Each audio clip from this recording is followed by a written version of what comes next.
سلام، طاهری سفر هستم. با اخبار امروز دوشنبه 9 نوامبر همراه شما. وزارت امور داخلی تاجیکستان با نشر ویدیوی گفت شخصی که در این نوار در حال فرار است به قتل 2 افسر وزارت دفاع گمان بر می شود. وزارت روز 9 نوامبر با نشر ویدیوی کامراهای نظارتی در دوشنبه از طریق وبسایتش به اهالی مراجعت کرده است که برای بازداشت این جوان کمک کنند و هر کسی که درباره‌اش اطلاع می‌دهد $10,000 پاداش می‌گیرد. روز 7 نوامبر شخصان ناشناس در یکی از کوچه‌های ناحیه فردوسی با 4 کارمند کمیسریات حربی ناحیه سینا مناقشه کردند و همه آنها را کارت زدند.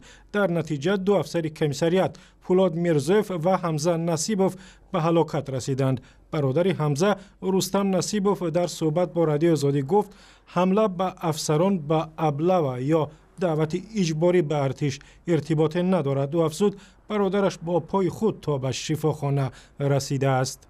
تا بیمارخانه با امو گفتی دکتر حتی ماشین با پوچه خودش فرامد تا امو وزنخانه در آمدنش همونجا هفته دیگه باید امو داخل است. سبب‌های مناقشه معلوم نیست، ولی در گذشته افسران کمیسریات‌های نظامی در تاجیکستان برای جلب اجباری جوانان به صف ارتش مورد انتقاد قرار گرفتند. بانک ملی میگوید معیار و قاعده‌های وارد کردن اسعار خارجی از جمله دلار به تاجیکستان را آسان کرد و از این بعد شرط نیست ساکنان سرچشمه پول‌های وارد کردهشان را به بانک‌ها آشکار کنند.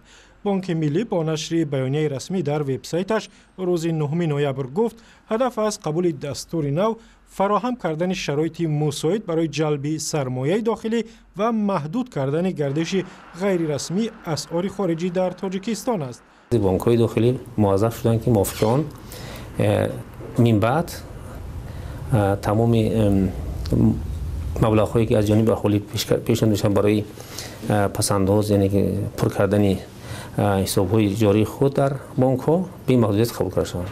ولی با گفته اقتصادشناسان پایین رفتن قرب سامانه رهبران بانک ملی را مجبور کرد انتقال دلار و یورو و دیگر اسعار به تاجیکستان را آسان کنند. قرب رسمی $1 آمریکا 2 سال پیش در تاجیکستان 4 سامانی و 76 درم بود، ولی حالا از 6.5 سامانی در برابر $1 هم گذشته است. جزئیات بیشتر در صحبت روز است که همکارم عبدالله اشور در دوشنبه انجام داد. مقامات انتظامی روسیه میگویند یک شهروند تاجیکستان را با گمان عضویت در گروه طالبان بازداشت کردند.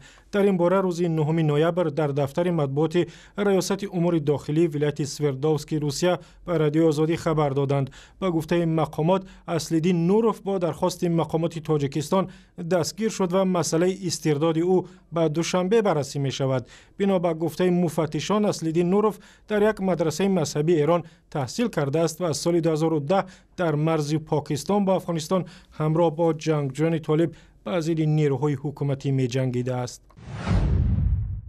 یک هیئت دیپلمات‌های اروپایی آخر هفته گذشته برای آشنایی با یک اردوگاه پناهجویان در جمهوری چک رفته است، چون حامیان حقوق شرایط این اردوگاه‌ها را تنقید می‌کنند. مسئول حقوق بشری سازمان ملل و خود وزیر عدلیه جمهوری چک شرایط این اردوگاه‌ها را بدتر از زندان نامیدند. مهاجران و یا پناهجویان بازداشت شده در اینجا مجبورند برای حبسشان هر روز تخمیناً $10 آمریکا پرداخت کنند. بعضی از مهاجران به خبرنگار رادیو آزادی گفتند با آنها طور معامله میکنند که گویا جنایتکار باشند. تابستان امسال در این بازداشتگاه مهاجران تظاهرات کردند، ولی مقامات جمهوری چک میگویند در 3 ماه اخیر شماره باشندگان اردوگاه از 700 تا به 70 نفر کاهش یافته است. مردم اگر پول دارند باید حق اقامتشان را پردازند. اگر پول ندارند پس اقامت آنها از حساب جمهوری چک می شود. آنها برای اقامت، غذا و خدمات دیگر روزمره 240 کرون پرداخت می کنند. در جمهوری چک شما حتی باید برای هر روز معالجه در شفاخانه پول سپارید. اکثر مهاجرانی که از کشورهای خاورمیانه و افریقا عازم اروپا شدند سعی دارند از طریق خاک کشورهای اروپای شرقی به آلمان، بریتانیا و دیگر کشورهای اروپای غربی هجرت نمایند. تیم ملی بنگلادش که آخر هفته گذشته بعد دوشنبه آمد برای رقابت با تیم ملی تاجیکستان آمادگی میگیرد. فوتبالبازان بنگلادش روز 12 نوامبر در دایره مسابقات قهرمانی فوتبال جهان 2018 با رقیبان تاجیکشان در میدان مرکزی دوشنبه نیرو می‌آزمایند. اما در این بازی فرهاد واصف حمایتگری با مهارت دسته تاجیکستان شرکت نمی کند، زیرا فدراسیون بین المللی فوتبال او را برای داشنام دادن سرداوری بازی تیم‌های تاجیکستان و قرقیزستان از حق شرکت در 4 بازی محروم کرده است. عقیده فرهاد ضربه جریمه‌ای 11 متره در دقیقه 97 قوه آزمایی به اساس بعد دروازه تاجیکستان تعیین شد. و جزئیات این خبر و خبرهای دیگر در وبسایت رادیو آزادی، در صفحه‌های ما در فیسبوک، توییتر و یوتیوب و هم زمینه رادیو آزادی برای تلفن‌های همراه.